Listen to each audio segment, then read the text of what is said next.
कहानी की शुरुआत 1917 में होती है, जब ब्रिटिश जर्मनी के खिलाफ जंग लड़ रही थी। इस जंग में ब्रिटिश के कैप्टन को गोलियां लग गई, जिससे वो काफी जख्मी हो जाते हैं। डॉक्टर जल्दी से उनके जिस्म से गोलियां निकालने लगते हैं। गोलियों में उन्हें सिल्वर यानी चांदी की एक गोली भी मिली, जिसका साइज बाकी दोनों गोलियों की निस्बत बड़ा था। ये देख सभी काफी हैरान थे कि जर्मन्स अपने गन में सिल्वर गोलियों का इस्तेमाल कर रहे हैं। कैप्टन बोलने की कोशिश करता है, वो दरअसल इन्हें कुछ बताना चाह रहा था, पर उसकी हालत ही इतनी खराब थी कि फौरन वो दम तोड़ देता है। अब एक लड़की एक जगह पर आई किसी से मिलने के लिए। इसके बाद कहानी यहाँ से आती है 35 साल पहले इन्हीं माजी में, जहाँ वो लड़की छोटी थी और उसका भाई एडवर्ड उसे परेशान कर रहा था कि तभी उनकी मोम आकर एडवर्ड को डांट देती है। तभी इधर पता चला कि बच्चों की डैड इस टाउन के हेड है, लेकिन उनकी एक आदत बहुत ही बुरी है, वो टाउन के लोगों की जमीनों पर कब्जा कर लेती है। इसी टाउन में एक कबीला आया। कबीले की हेड एक औरत थी, जो अपने एक आदमी को कुछ सिल्वर के सिक्के देते हुए कहती है कि इन्हें पिघलाकर तुम इंसान के जबड़े की शक्ल दो। तब आदमी ने ऐसा किया, सिल्वर को पिघलाकर उसने पहले इंसानी जबड़ा बनाया, फिर उसी में सिल्वर के दांत भी फिट कर दिए, जिसे लेकर कबीले की वो औरत उस पर कोई रिचुअल जादू करना शुरू कर देती है। उधर एडवर्ड और उसकी बहन चुपके से अपने डैड और टाउन के लोगों की बातें सुनते देखते हैं, जहाँ वो लोग उसी कबीले के बारे में ही बात कर रहे थे। एक आदमी एडवर्ड के डैड को कहता है कि कबीले के वो लोग यहाँ की जमीनों को अपना बता रहे हैं, जिन पर अब उनका कब्जा है। जिस पर वो कहने लगी कि आप फिक्र मत करें, कल ही मैं सारी जमीनें खाली करवा लूंगा। वो उन्हें समझा कर चुपचाप यहाँ से जाने को कहते हैं, पर कबीले के लोग जब नहीं मानते तो ये सब उन पर हमला करके उनके खेमों को जला देते हैं। कबीले के दूसरे लोगों पर हमला करके उन्हें जान से मार दिया जाता है। जिस बीच कबीले की हेड, वो औरत जो रिचुअल कर रही थी, अपने साथी के साथ चुपचाप यहाँ से भागने की कोशिश करती है, लेकिन पकड़ी गई और उसे एडवर्ड के डैड के पास लाया जाता है, क्योंकि वो इस टाउन की हेड थी। वो औरत के पास सिल्वर जबड़ा देख लेते हैं, जिसे लेकर वो काफी गुस्सा करने लगी कि तुम इस टाउन में काला जादू नहीं कर सकती, तुमने ये बहुत बुरी हरकत की है, सजा तो मिलेगी। जिसके बाद वो अपने लोगों को कहती है कि इस औरत को इस जबड़े समेत ही जिंदा जमीन में दफन कर दिया जाए और इसका जो साथी है उसका भी काम तमाम कर दो। तो वो लोग पहली औरत के साथी का बुरा हाल करते हैं, वो उसके हाथ पाँव काट कर कपड़े से उसे अच्छे से कवर कर देते हैं। जिसके बाद लकड़ी का सहारा देकर उसे रस्सी से लटका दिया जाता है, जिसे कोई स्केयर क्रो हो इन्हें खेतों में खड़ा हुआ पुतला। औरत को भी जमीन में जिंदा ही दफन किया जा रहा था, पर वो अभी भी नहीं रुकती, काले जादू की मंत्र बोलती जा रही थी। अब रात के वक्त एडवर्ड की बहन को उसी जगह का सपना आता है, वो वहाँ जाकर जमीन खोदती है और औरत को बाहर निकालने की कोशिश करने लगी, लेकिन वो लटका हुआ आदमी अचानक अपनी गर्दन मोड़ता है। वो डरावना क्रिएचर लग रहा था, जिससे डरकर एडवर्ड की बहन की आंख खुल गई। अब इसी टाउन में एक आदमी आया जो साइंटिस्ट है, उसका नाम जॉन था। वो यहाँ उस कबीले को ही ढूंढने आया था, जिस मकसद के लिए वो टाउन के पुलिस ऑफिसर के पास आता है, जो उसका साथी था। एडवर्ड को भी अपनी बहन की तरह ही डरावनी सपने आ रही थी। सपने में जब वो खेल रहा था, अचानक उसे कुछ ख्याल आया, वो उसी जगह पर जाकर वहाँ की जमीन खोदने लगता है और उस सिल्वर जबड़े को बाहर निकाल देता है। तभी उस औरत की आत्मा अचानक से उसे नजर आई, वो उड़ते हुए एडवर्ड के पास आकर उसे डरा देती है। वो जोर से चीख मार देता है, उसकी आंख खुल गई। जिस वक्त वो बाहर था, क्योंकि नींद में चलकर वो यहाँ आ गया था, चिल्लाने की आवाज सुनकर उसकी मोम और बहन आकर उसे अंदर ले जाती है। अगले दिन एडवर्ड और उसकी बहन टाउन के बच्चों के साथ खेल रही थी कि तभी एडवर्ड का दोस्त सबको उसी जगह पर लेकर जाता है। वो सबसे पूछने लगा कि तुम में से किस किस को डरावने सपने नजर आते हैं, जिसमें तुम सिल्वर जबड़ा भी देखते हो। तो सारे बच्चे हाँ बोलकर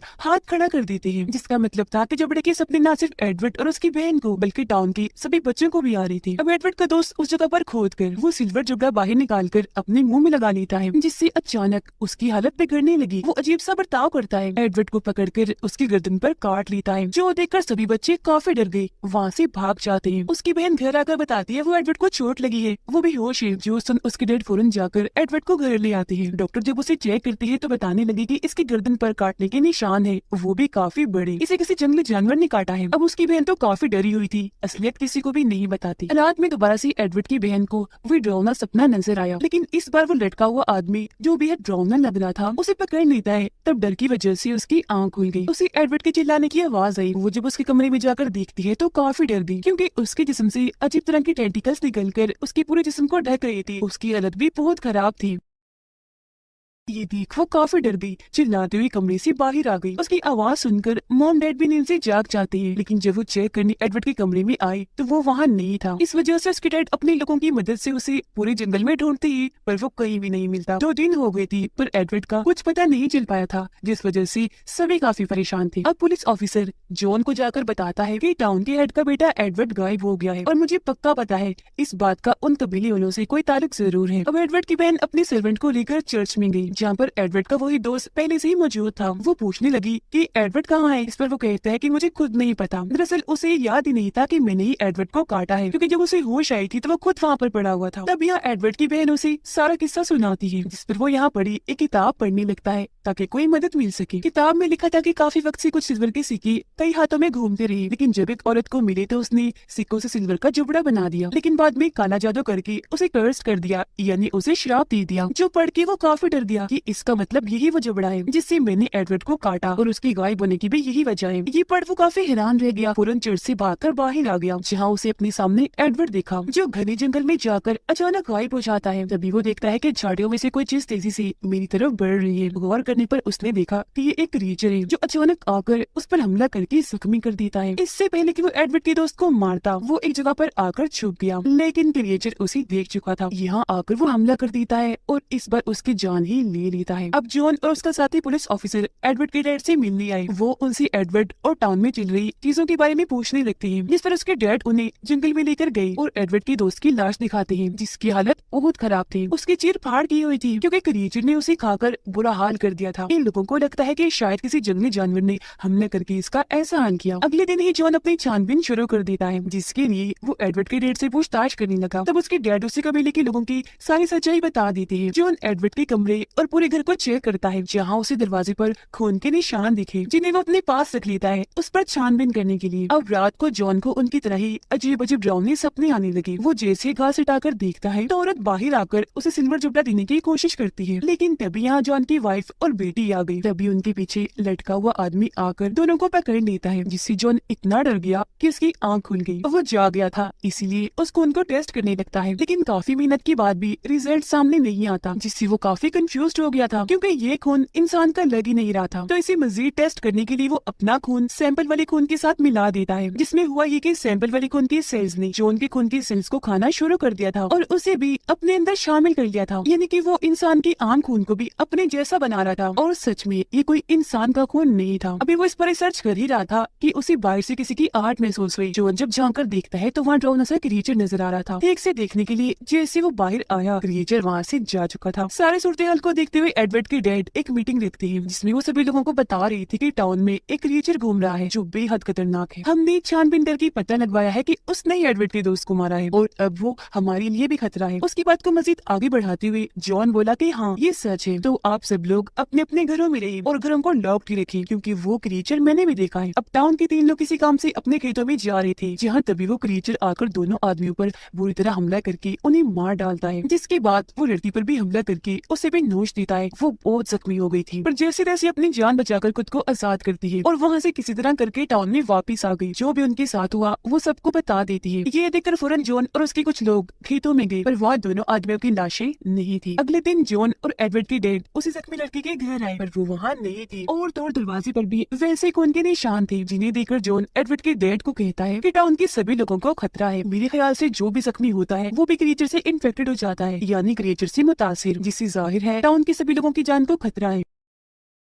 अब हमें सबको चर्च के अंदर ही रखना चाहिए। वो लड़की जंगल में थी जिसकी हालत खराब होती जा रही थी। वो जोर से चिल्लाने लगी क्योंकि उसके जिस्म से भी वो टेंटिकल्स निकल रहे थे। अचानक उसे कुछ हुआ, वो पानी में कूद जाती है। अब एडवर्ड के डैड टाउन के सभी लोगों को चर्च में भेज रहे थे, जबकि जॉन एडवर्ड की मॉम से बातें कर रहा था। वो यहाँ बता देता है कि मैं क्यों इन कबीले वालों को ढूंढ रहा था। दरअसल कुछ वक्त पहले मेरे टाउन में भी वुल्फ बेडी क्रीचर ने हमला कर दिया था, जिसमें मेरी वाइफ और बेटी मारी गई थी। लेकिन बाद में मुझे पता चला कि वो दोनों इसलिए मरी थी क्योंकि काला जादूगर के कबीले के लोगों ने हमारी जमीनों को कर्स्ट शराब दिया था। बाद में कबीले के लोगों ने आकर बताया भी कि देखो हमारा कर्स्ट पूरा हो ही गया, तुम्हारी वाइफ और बेटी नहीं रही। यही वजह है कि मैं इन कबीले वालों को ढूंढ रहा हूँ ताकि इन्हें रोक सकूं। ये बात सुनकर एडवर्ड की मोम काफी हैरान थी और डर भी गई थी। जिस बीच उनका हस्बैंड आकर जो उनको ऐसी बातें बताने से मना करती है क्योंकि उसकी मोम एडवर्ड को लेकर बहुत परेशान थी, जो अभी तक मिला नहीं था। अगले दिन जॉन उस जगह पर गया जहाँ एडवर्ड की दोस्त की लाश मिली थी। गन लेकर वो क्रीचर के आने का इंतजार करने लगा। इसी बीच उसकी